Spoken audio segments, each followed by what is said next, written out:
Uma cratera misteriosa está se expandindo em um terreno que fica em Puebla, no México. E a família Sanches, que mora nesse local, foi surpreendida no dia 29 de maio por um forte estrondo. E então descobriram que a terra tinha sido cedida e um buraco de 30 metros de largura apareceu próximo de sua casa. A cratera está aumentando a cada dia e no dia 31 de maio já estava com 60 metros de diâmetro. Contudo, no dia 1º de junho, o buraco atingiu seus 80 metros, chegando até a residência da família. Muitos curiosos estão indo até o local e a Defesa Civil sinalizou limites ao redor para a segurança das pessoas. Bom, as autoridades ainda não sabem exatamente a causa desse fenômeno e acreditam ser uma falha geológica com variações hídricas no solo que fizeram a terra vir a ceder. Amigos, certamente toda a terra está gemendo e coisas semelhantes daqui para frente veremos mais frequentemente. Contudo, esse fenômeno natural não está relatado nas profecias, mas certamente Cristo falou a respeito de fenômenos naturais, os quais anunciariam a brevidade da sua vinda. No 6º selo, que está registrado no livro do Apocalipse, no capítulo 6, são descritos ao profeta João 4 fenômenos naturais que anunciariam a chegada do tempo do fim. Está escrito: observei quando ele abriu o 6º selo, e houve um grande terremoto. O sol ficou escuro como tecido de crina negra, e toda a lua tornou-se vermelha como sangue. E as estrelas do céu caíram sobre a terra, como figos verdes caem da figueira quando sacudidos por forte vento.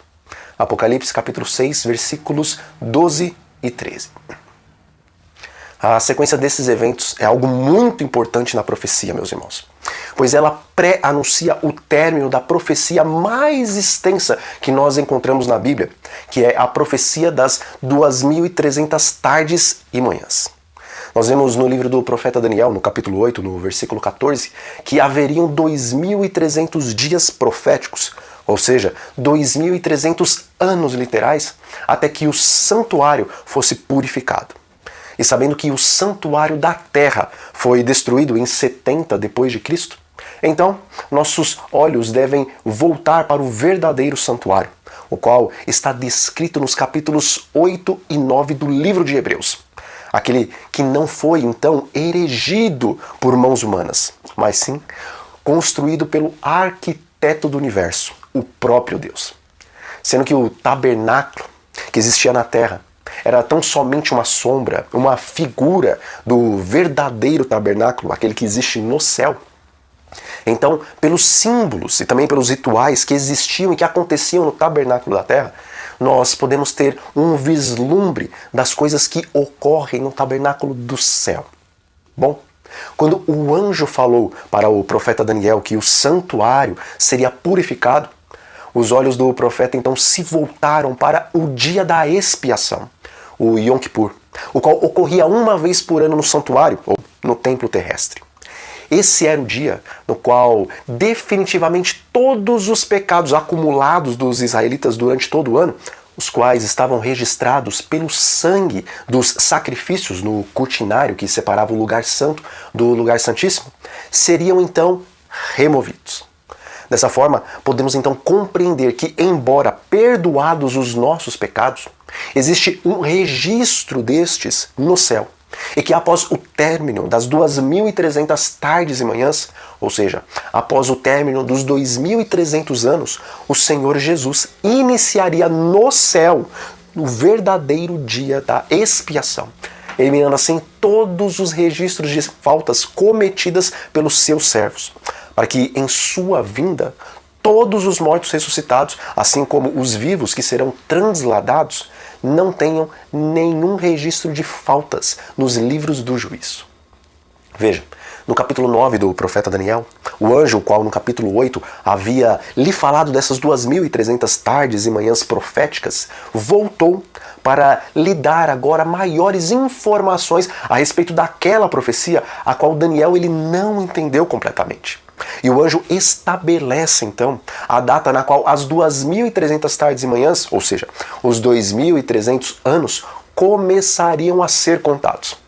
Segundo o anjo, O início da contagem desses anos é 457 a.C., data na qual o rei Artaxerxes promulgou definitivamente um decreto para a reconstrução de Jerusalém e também do templo. Então, o final desta contagem termina em 1844. Portanto, esses fenômenos naturais do capítulo 6 do livro de Apocalipse, os quais são sinais da proximidade do dia da expiação no santuário do céu, eles deveriam iniciar-se em sua sequência antes de 1844. O primeiro grande fenômeno, então, está descrito no capítulo 6 e é o gigantesco terremoto. Bom, o sismo de 1755, também conhecido como o Terremoto de Lisboa, ocorreu no dia 1º de novembro de 1755, resultando na destruição completa daquela cidade, especialmente na zona baixa, e também atingindo grande parte do litoral de Algarve e Setúbal. E na sequência profética, vemos o fenômeno do escurecimento do sol. Bom, esse foi um fenômeno que assustou os moradores da Nova Inglaterra, em uma região que abrangeu 6 estados norte-americanos, e todos estes ao norte do país. O sol então sumiu quase que repentinamente e o meio-dia veio a transformar-se em meia-noite. No livro O Grande Conflito, ouvimos relatos daqueles que vivenciaram esse fenômeno natural, os quais disseram que em determinados momentos do dia não era possível enxergar um lençol branco a cerca de 1 metro de distância dos olhos, pois não foi, na verdade, uma escuridão normal, mas aparentemente era como se a Terra estivesse toda envolta em densas trevas. Alguns chegaram a dizer que havia dificuldade de se enxergar as próprias velas acesas. Muitos, então, pensaram que aquele era o dia do juízo final.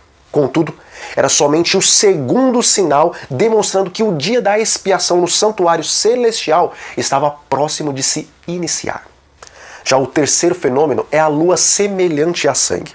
E embora temos visto fenômenos na atualidade parecidos com esse descrito em Apocalipse no capítulo 6, nós não podemos nos esquecer que a profecia ela apresenta esses 4 fenômenos em sequência. E estes deveriam ocorrer antes de 1844, pois eram tão somente um pré-anúncio da chegada do Yom Kippur celestial. E este fenômeno ele ocorreu no mesmo dia do escurecimento do sol. Logo após as 11 horas da noite, as trevas começaram a se dissipar e então foi vista a lua, vermelha como sangue, causando ainda maior espanto aos moradores da Nova Inglaterra.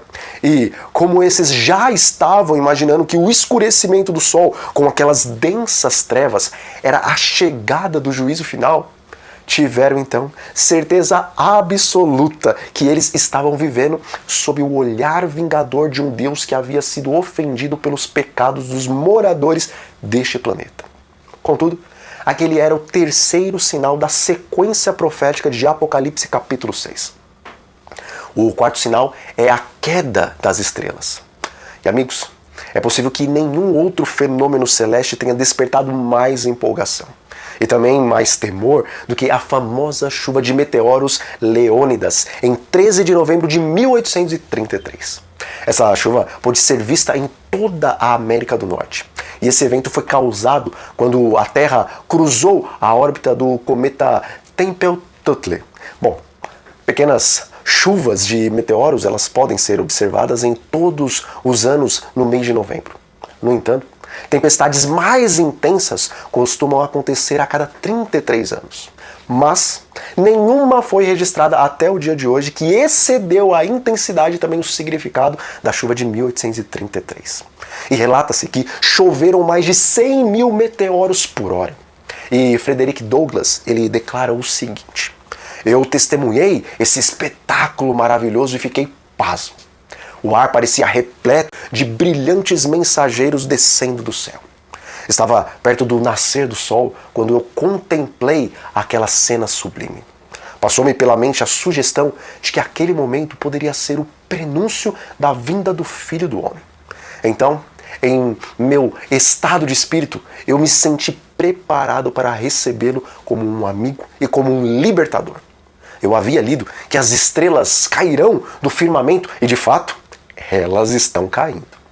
Bom, 11 anos após este quarto e também último fenômeno, terminou a contagem dos 2.300 anos da profecia de Daniel 8, versículo 14.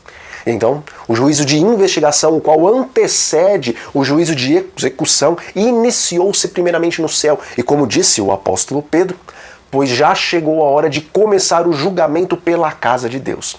E se começa primeiro conosco, qual será o fim daqueles que não obedecem ao Evangelho de Deus? 1 Pedro capítulo 4, versículo 17. O juízo começa pelos da casa de Deus, iniciando então desde o justo Abel até o último justo que morrer antes da volta de Jesus, para então poderem receber o galardão no dia do aparecimento do Filho do Homem. Já o julgamento dos vivos inicia-se em algum momento um pouco antes do derramamento das 7 últimas pragas, pois o período das pragas é justamente o momento no qual a graça e também a misericórdia de Deus não mais estarão ao alcance do pecador. E o juízo de investigação dos ímpios, este só iniciará após a volta de Jesus no milênio, quando o apóstolo João viu os santos sentados em tronos para julgar. Apocalipse capítulo 20, versículo 4. E também o apóstolo Paulo declarou isto a respeito desse julgamento. Vocês não sabem que os santos hão de julgar o mundo? 1 Coríntios 6, versículo 2. Irmãos, o 6º selo do Apocalipse apresenta mais um fenômeno, na verdade, o qual ainda não ocorreu. Ali é descrito que o céu se recolherá como um pergaminho quando é enrolado. E este será então um fenômeno natural, o qual anunciará a volta do Senhor Jesus. Meus irmãos, estamos nos últimos instantes da história deste mundo. E breve Jesus virá com todos os anjos do céu para resgatar os santos do Senhor. Hoje, nós estamos vivendo no juízo de investigação e, embora ainda não tenha iniciado o julgamento, a investigação dos vivos, pois a grande prova para o povo de Deus será o decreto qual ordena a observância do primeiro dia da semana, penalizando assim todos aqueles que observarem os mandamentos da lei de Deus, inclusive o sábado do 4º mandamento. Então, algum momento após este decreto, se iniciar nos Estados Unidos da América do Norte e depois no mundo todo, virá o juízo dos vivos. Contudo, nós não sabemos o dia de amanhã, não sabemos se estaremos entre os que serão transladados ou se descansaremos no pó da terra para aguardar a ressurreição dos justos. Portanto, o tempo para a nossa preparação, meus irmãos, se chama hoje. Hoje é o dia de buscarmos intensamente o batismo do Espírito Santo, a fim de que, caso venhamos a morrer, estejamos selados com o penhor do Espírito Santo em nossos corações. E caso ficarmos vivos, sejamos definitivamente pelo Espírito Santo selados com toda a lei, inclusive o santo sábado do Senhor, a fim de darmos um alto clamor da verdade para esses últimos dias e também permanecermos de pé no tempo da angústia de Jacó, que é o período das 7 últimas pragas. Bom, ficamos por aqui, meus amigos. Um grande abraço a todos vocês e até a próxima. Antes de subir ao céu, Jesus prometeu aos seus seguidores que dentro de pouco tempo retornaria, destruiria o pecado, recompensaria os fiéis e restauraria o planeta a fim de habitar para sempre com seus amigos. Qual o motivo da demora? O que Jesus está esperando? Será que ainda falta se cumprir alguma profecia? Ou será que o atraso se deve a alguma decisão arbitrária da parte de Deus? Em seu livro, Por que Jesus ainda não voltou?, o pastor Herbert Douglas explica de forma fascinante o motivo do atraso de Cristo. Adquira o livro Por que Jesus ainda não voltou entrando no link que está na descrição desse vídeo e prepare o seu coração para o evento mais aguardado de todo o universo.